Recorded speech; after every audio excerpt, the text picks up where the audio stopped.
What's going on, guys? We're here in the office today. I wanted to go over the posterior oblique sling, or the posterior oblique chain, and how it can literally save your ass.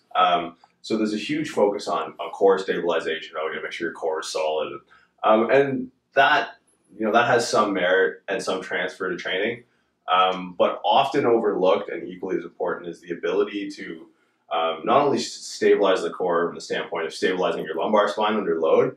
But stabilizing your SI joints can be equally as important, if not more important. Just as frequently as I see like lumbar spine issues, I see sacroiliac joint issues. So for those of you who don't know, so imagine this picture here is a posterior view of myself. So we have the pelvis, or each ilium of the pelvis, articulating with the sacrum in the middle, and then right in here, all the way down this border, you create what's called your SI joint. And SI joints, basically, they allow us to walk, right?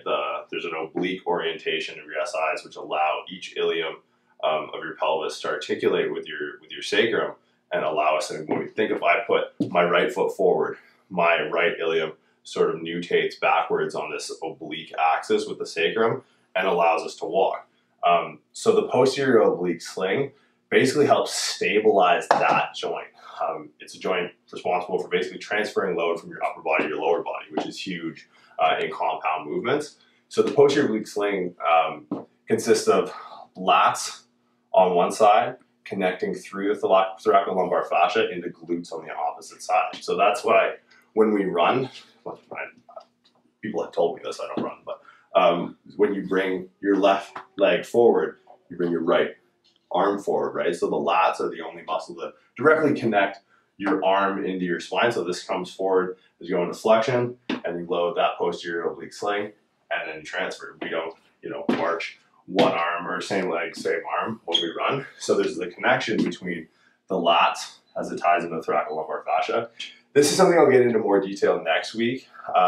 This is basically bodybuilders, your Christmas tree, thoracolumbar fascia, right here. Stop saying you can train it, because you can't. It's a ligament. Basically, it's connective tissue. It's tantamount to saying, oh, I really want to bring up my iliotibial band for my next show. You stop saying it, you sound stupid.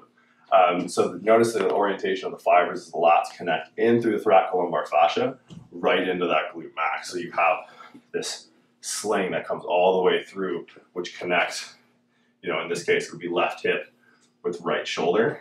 A little messy, but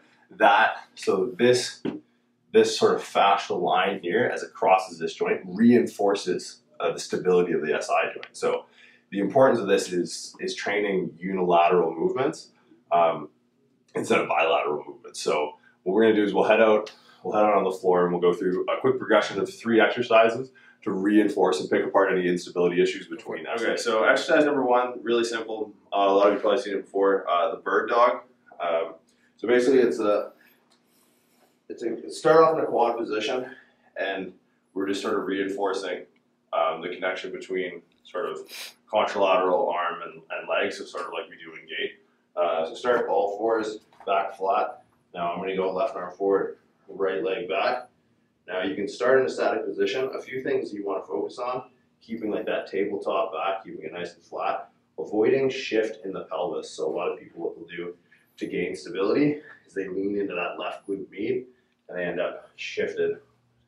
Trey's working his way around. So what you want to do, stay here, a thumb to the sky, and on the back leg with the hip and extension, the role of the glute is to extend the hip, not to extend the lower back. So a lot of people, when they do glute specific work or even bird dogs, they'll exaggerate. They think it kind of works in like a dose response relationship, where if some is good, more is best. So if some hip extension is good, more hip extension must be better.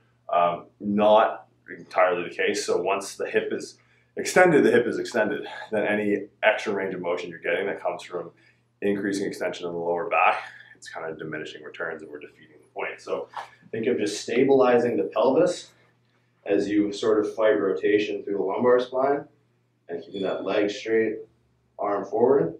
Now you can progress that as far as time in like static contraction, or you can do kind of like a rep scheme where you bring elbow into knee, all the way out, staying stable. So that's progression number one. Just be able to hop up here. Now, for those of you not inclined to grab a mat and sort of do your best bird dog pose, something along the lines of like a single leg deadlift might be more enticing to do in the gym. Some of the nuanced core work that you do is, if you don't like doing it, it's not worth doing. The best exercise is the ones you're going to do, right? So a single leg deadlift is a little more appealing to most lifters. So basically you apply that same principle of opposite arm, opposite leg. So this time we're going to go left hip extension, right arm out. Now this is a good way to pick out discrepancies in hip balance, left versus right. So go here, again, so we're going to flex the glute, kick that into extension, keep it flexed the entire time, keeping it fairly neutral lumbar spine and letting that jump up us right to the ground, and then back up. Now, we'll do the same thing on the other side, see if we can pick apart any discretion. Left hip's a little wonky, so we'll see. Right hip and extension, keeping that glute fire the entire time. Reach for the ground.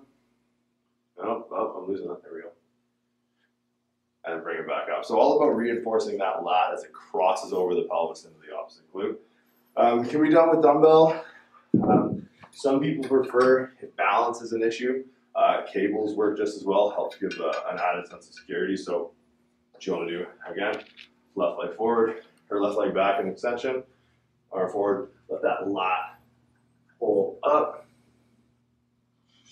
and then back in. So a couple options there, give it a shot. Just don't neglect training the posterior oblique sling because of its importance of stabilizing the pelvis and not just stabilizing the low back. Any questions, leave them in the comment section below. We'll talk to you soon.